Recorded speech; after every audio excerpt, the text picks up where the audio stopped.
হে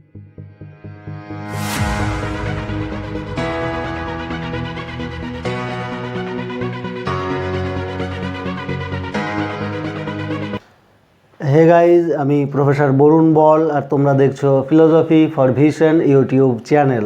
আর আজকে যেটা নিয়ে আলোচনা করতে চলেছি সেটা হলো কার্টেসিয়ান ভিউ অন সাবস্ট্যান্স, অর্থাৎ দেকার্তের মতে দ্রব্য কী সে বিষয়ে আলোচনা। এবং এটি তোমাদের সেকেন্ড সেমিস্টারের যারা জেনারেল জিই নিয়ে পড়ছো ফিলোসফি তাদের জন্য, এবং যারা সিক্স সেমিস্টার পাশের জিই এই পেপারটি আছে তাদের জন্য এই ভিডিওটি যথেষ্ট গুরুত্বপূর্ণ। তো তোমাদের এটাকে বলা হয় বুদ্ধিবাদী দার্শনিকদের মতে দ্রব্য কী আলোচনা করো। এখানে বুদ্ধিবাদী দার্শনিক বলতে গেলে দেকার্ত, তার সঙ্গে স্পিনোজা। তো আমি এখানে শুধুমাত্র দেকার্তের দ্রব্য সংক্রান্ত ধারণাটা কি সেটাই আলোচনা করতে চলেছি। তো চলো, আজকের বিষয় হলো দেকার্তের মতে দ্রব্য, কার্টেসিয়ান ভিউ অন সাবস্ট্যান্স, দ্রব্য।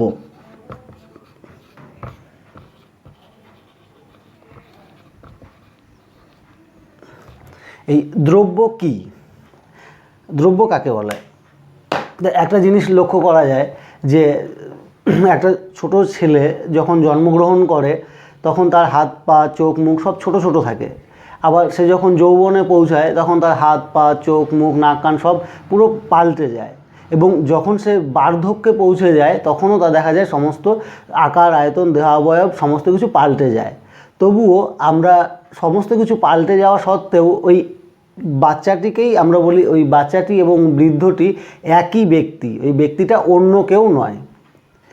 কেন সমস্ত কিছু পরিবর্তন হয়ে যাওয়া সত্ত্বেও আমরা কেন বলি ওই ব্যক্তিটি একই ব্যক্তি? তাহলে নিশ্চয়ই এমন কিছু আছে যা পরিবর্তন হয়ে গেলেও নিজে পরিবর্তিত হয় না। আবার অন্য একটা উদাহরণের ক্ষেত্রে আমরা দেখতে পাই যে বাড়িতে যদি একটা ছোট আম হয়, সেই আমটা কিছুদিন যাওয়ার পরে একটু বড় হয়, সেটা রং থাকে সবুজ, সেটা শক্ত, খেতে গেলে টক ইত্যাদি। কিন্তু বেশ কয়েক মাস পরে আমটা যদি টিকে থাকে এবং পাকে তাহলে দেখা যাবে রংটা একটু বদলে যায়, সম্পূর্ণ সবুজ থাকে না। কিন্তু কিছু পেকে গেলে নরম হয়ে যায়, যেটা কঠিন বা শক্ত ছিল সেটা এখন নরম হয়ে গেল এবং খেলে দেখা যায় হয়তো মিষ্টিই হয়। তাহলে স্বাদ, গুণ এবং তার আকার সমস্ত কিছু পাল্টে যাওয়া সত্ত্বেও আমরা বলবো ওই আমটি একই আম, মানে ওই ছোটো আমটি বড় হয়েছে একই আম কেন বলি? তাহলে নিশ্চয়ই সব কিছু পাল্টে গেলেও এমন কিছু জিনিস আছে যেটা পাল্টে যায় না। এই বাচ্চাটির ক্ষেত্রে বা মানুষটির ক্ষেত্রে সেই ধর্মটি হলো আত্মা, আর আমের ক্ষেত্রে সেই ধর্মটি হলো আমত্ব। কাজেই এগুলি হলো কি না, যা শত পরিবর্তনেও নিজে অপরিবর্তিত থাকে তাই হলো দ্রব্য।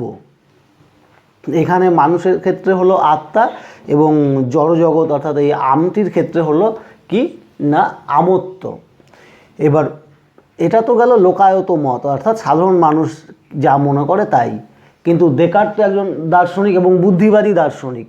এই বুদ্ধিবাদী দার্শনিক বলতে গেলে আমাদেরকে জানতে হবে বুদ্ধি কাকে বলে, বুদ্ধি কী জিনিস। বুদ্ধিবাদী দার্শনিক পড়ছি বুদ্ধি।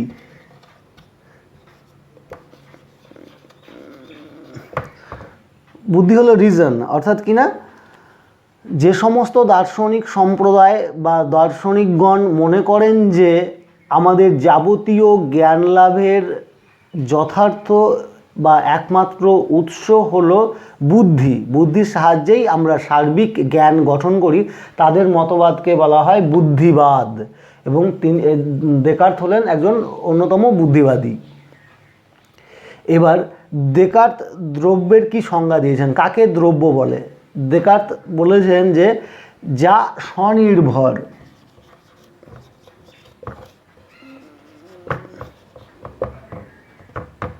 দ্রব্যের সংজ্ঞায় তিনি এটুকুই বলেছেন সংক্ষেপে, যে যা স্বনির্ভর তাই হলো দ্রব্য, অর্থাৎ যা নিজের অস্তিত্বের জন্য অন্য কোনো কিছুর উপর নির্ভরশীল নয়, নিজের অস্তিত্বের জন্য কেবলমাত্র নিজের উপরেই নির্ভরশীল, তাকে বলা হচ্ছে দ্রব্য। তো দেকার্তের মতে দ্রব্য কি 2 নম্বরেও কোশ্চেন দিয়ে থাকে। তো দেকার্ত কাকে দ্রব্য বলেন? অর্থাৎ যার নিজের অস্তিত্বের জন্য অন্য কোনো কিছুর উপর নির্ভরশীল হতে হয় না, কেবলমাত্র নিজের উপর নির্ভরশীল, তাকে বলা হয় দ্রব্য। দেকার্তের মতে এই দ্রব্য বা সাবস্ট্যান্স দুটি শ্রেণীতে বিভক্ত করেছেন। কি কি? একটা হলো নিরপেক্ষ দ্রব্য, নিরপেক্ষ দ্রব্য আর হচ্ছে সাপেক্ষ দ্রব্য। নিরপেক্ষ দ্রব্য এবং সাপেক্ষ দ্রব্য, দ্রব্যকে দুটি ভাগে ভাগ করেছেন দেকার্ত। নিরপেক্ষ দ্রব্য কাকে বলে? নিরপেক্ষ দ্রব্য হলো তাই যা নিজের অস্তিত্বের জন্য কেবলমাত্র নিজের উপর নির্ভরশীল, অন্য কোনো কিছুর উপর নির্ভরশীল নয়, তাই হলো নিরপেক্ষ দ্রব্য। এবং দেকার্ত বলেছেন এই নিরপেক্ষ দ্রব্য হলো একটি, সেটা হলো ঈশ্বর বা গড। ঈশ্বর হলেন একমাত্র নিরপেক্ষ দ্রব্য। আর সাপেক্ষ দ্রব্য কাকে বলা হয়? অর্থাৎ যে দ্রব্য নিজের অস্তিত্বের জন্য কেবলমাত্র ঈশ্বরের উপর নির্ভরশীল, অন্য কারোর উপর নির্ভরশীল নয়, তাদেরকে বলা হয় সাপেক্ষ দ্রব্য। আর দেকার্তের মতে সাপেক্ষ দ্রব্য হলো দুটি, কি? একটি হলো দেহ বা জড়, অপরটি হলো মন বা আত্মা, মাইন্ড, ম্যাটার অ্যান্ড মাইন্ড, আর এটা হচ্ছে গড। তাহলে দেকার্ত তাহলে বলেছেন যা স্বনির্ভর তাই হলো দ্রব্য। তাই দেখাতে গিয়ে তিনি দেখেছেন দ্রব্য দু প্রকার, একটা নিরপেক্ষ দ্রব্য, একটি সাপেক্ষ দ্রব্য। নিরপেক্ষ দ্রব্য কাকে বলে? না নিজের অস্তিত্বের জন্য কেবলমাত্র নিজের উপর নির্ভরশীল, ঈশ্বর নিজের অস্তিত্বের জন্য কেবলমাত্র নিজের উপর নির্ভরশীল। অপরদিকে সাপেক্ষ দ্রব্য কাকে বলে? যা নিজের অস্তিত্বের জন্য কেবলমাত্র ঈশ্বরের উপর নির্ভরশীল, কিন্তু এরা পরস্পর নিরপেক্ষ, অর্থাৎ দেহ বা জড়ের অস্তিত্বের জন্য আত্মার উপর নির্ভরশীল নয়, বা আত্মা নিজের অস্তিত্বের জন্য জড়ের উপর নির্ভরশীল নয়। এই হলো দেকার্তের দ্রব্য। এবার একটি প্রশ্ন, তাহলে কি দেকার্ত মোট কটি দ্রব্য স্বীকার করেছেন? তাহলে বোঝা যাচ্ছে দেকার্ত মোট তিনটি দ্রব্য স্বীকার করেছেন, ঈশ্বর, জড় এবং মন বা আত্মা। বেশ, পরবর্তীকালে দেকার্ত দ্রব্যের অপর একটি সংজ্ঞাও দিয়ে থাকেন। কি সেই সংজ্ঞা? পরবর্তীকালে দেকার্ত দ্রব্যের একটি নতুন সংজ্ঞা দিয়েছেন, সেটা হলো কি? যা গুণের আধার তাই হলো দ্রব্য। যা গুণের আধার, আধার মানে আশ্রয়, অর্থাৎ কোনো কিছুকে যদি দ্রব্য হতে হয় তাহলে তাতে অন্তত একটি গুণ থাকতেই হবে, অন্তত একটি গুণ থাকতেই হবে, তার বেশি থাকতে পারে। অর্থাৎ যা গুণের আশ্রয় বা আধার তাই হলো দ্রব্য। এবার গুণ কাকে বলে? গুণের আশ্রয় তো বুঝলাম, তাহলে এই গুণ কাকে বলে? গুণ কি জিনিস? উত্তরে বলা হয় কিনা, যে ধর্ম বস্তুকে কখনো ছেড়ে যায় না, বস্তুর সার ধর্মই হলো গুণ। অর্থাৎ এই পেনটির একটি কতগুলি ধর্ম দেখতে পাচ্ছি, যে পেনটির লম্বা আকৃতি একটি ধর্ম, এটা সেই সাদা রং আছে বর্ণ একটি ধর্ম, এটাকে শক্ত বা কাঠিন এগুলি হচ্ছে ধর্ম, কোয়ালিটি। যাই হোক, এই ধর্মগুলির মধ্যে যে ধর্মটি কখনো দ্রব্যকে ছেড়ে যায় না সেই ধর্মটিকে বলা হয় গুণ।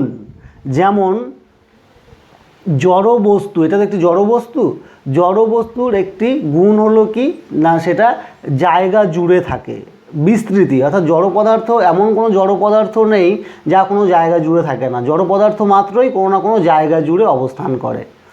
তো দেকার্ত বলেছেন, তাহলে গুণ কি বুঝতে পারলাম, যে গুণ হলো এমন ধর্ম যে ধর্মটা কোনো পরিস্থিতিতেই বস্তুকে ছেড়ে যায় না, তাই হলো গুণ। তো দেকার্ত বলেছেন যা দ্রব্য হবে তা গুণের আধার হতে হবে। এবার দেকার্ত তিনটি দ্রব্য স্বীকার করেছেন, কি কি? এক নম্বর হলো কি না ঈশ্বর, গড। ঈশ্বরকে যদি দ্রব্য হতে হয় তাহলে ঈশ্বরকে কোনো না কোনো গুণের অধিকারী হতে হবে। তো দেকার্ত বলেছেন যে ঈশ্বরের গুণ অসংখ্য, ঈশ্বর অসংখ্য গুণের অধিকারী, যেমন অসীমতা, নিত্যতা, তারপর অসীমতা, নিত্যতা, ন্যায়পরায়ণতা, করুণাময়, দাতা, দয়ালু ইত্যাদি হচ্ছে ঈশ্বরের অসংখ্য গুণ। অপর একটি দ্রব্য কি না জড়। এবার জড়কে যদি দ্রব্য হতে হয় জড়কেও কোনো না কোনো গুণ থাকতে হবে। তো জড়ের গুণ হলো একটি, দেকার্তের মতে জড়ের গুণ একটি, সেটা হলো এক্সটেনশন বা বিস্তৃতি। তো জড়ের গুণ হলো একটি, সেটি হলো এক্সটেনশন বা বিস্তৃতি, অর্থাৎ জড় পদার্থ মাত্রই কোনো না কোনো জায়গা জুড়ে অবস্থান করবে, এই ধর্মটি কখনোই জড় পদার্থকে ছেড়ে যাবে না।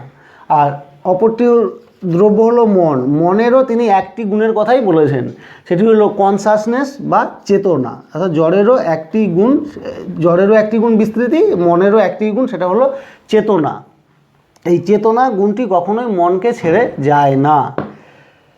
তো ডেকার্ত এই যে ডেফিনেশনটি দিলেন তাতে আমরা তিনটি দ্রব্য পেলাম। পরবর্তীকালে ডেকার্ত আরও কিছু আলোচনা করেছেন। তিনি বলেছেন যে এই যে গুণ ছাড়াও এই জড়ের একটি গুণ, মনের একটি গুণ এই চেতনা এবং বিস্তৃতি, এই একটি করে গুণ ছাড়াও তাদের আরও অনেক ধর্ম আছে, যে ধর্মগুলো পরিবর্তনশীল। গুণটা কী হয়, কখনোই পরিবর্তিত হয় না, অর্থাৎ সবসময় বস্তুর মধ্যে থাকে।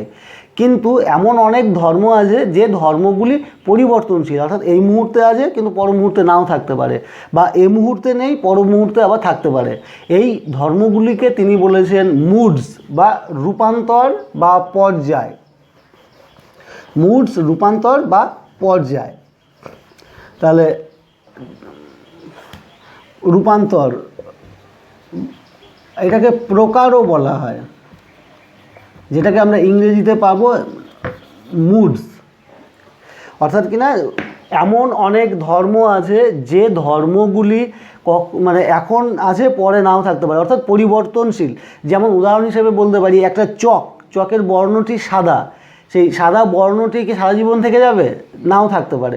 যদি আমরা ওই সাদা চকটিকে আলতার মধ্যে ডুবিয়ে দিই তাহলে বর্ণটা পাল্টে যাবে, কিংবা আমি আলতাতে না ডুবিয়ে আমি যদি উজালার মধ্যে ডুবিয়ে দিই তাহলে ওটা রঙটা ব্লু হয়ে যাবে।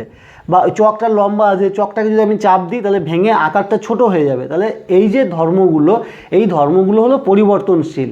তো জড়ের ক্ষেত্রে যে ধর্মগুলো পরিবর্তনশীল সেগুলি কী কী বললাম? সেগুলো হলো বর্ণ, গন্ধ, আকার ইত্যাদি হলো পরিবর্তনশীল। এই ধর্মগুলিকে বলা হচ্ছে পর্যায় বা মুডস। মনের ক্ষেত্রেও আছে, মনের মধ্যে চেতনা থাকে ঠিকই, কিন্তু এমন অনেক ধর্ম আছে যে ধর্মগুলি এখন আছে পরবর্তীকালে নাও থাকতে পারে। মনের সেই ধর্মগুলি কি? যেমন হচ্ছে দুঃখ, এখন আছে পরবর্তীতে নাও থাকতে পারে। দুঃখ, সুখ, ভয়, আশঙ্কা ইত্যাদি হলো মনের পর্যায়। ঈশ্বরের পর্যায়ে কি? ঈশ্বরের কোনো পর্যায় নেই, কেননা ঈশ্বরের এমন কোনো ধর্ম নেই যে এখন আছে পরে থাকবে না, বা পরে হতে পারে এখন নেই, এমন কোনো ধর্ম নেই। কারণ ঈশ্বর হলেন নিত্য, ঈশ্বর সমস্ত গুণের অধিকারী, এবং ঈশ্বর হলেন পূর্ণ, যার পূর্ণ তার মধ্যে কোনো অভাব থাকতে পারে না। তো এই হলো ডেকার্তের দ্রব্য সংক্রান্ত আলোচনা। এবার সমালোচনাতে বলা যায়, অর্থাৎ ডেকার্তের দ্রব্য সংক্রান্ত মতবাদটা কি সম্পূর্ণ গ্রহণযোগ্য? এর উত্তরে বলা যায় যে না। কেন নয়? কেননা তার পরবর্তী বুদ্ধিবাদী দার্শনিক স্পিনোজা তিনি বলেছেন যে যা স্বনির্ভর তাই যদি দ্রব্য হয়, ডেকার্ত বলেছিলেন যা স্বনির্ভর তাই দ্রব্য। এবার স্পিনোজা বলছেন যা স্বনির্ভর তাই যদি দ্রব্য হয় তাহলে এই জড় এবং মনকে দ্রব্য বলা যায় না। তাহলে একমাত্র ঈশ্বরই দ্রব্য হন, ঈশ্বরই একমাত্র দ্রব্য হন। জড় এবং মনকে দ্রব্য বলা যায় না, কেননা জড় এবং মন স্বনির্ভর নয়, জড় এবং মন ঈশ্বরের উপর নির্ভরশীল। তাহলে যা ঈশ্বরের উপর নির্ভরশীল তা কী করে স্বনির্ভর হয়?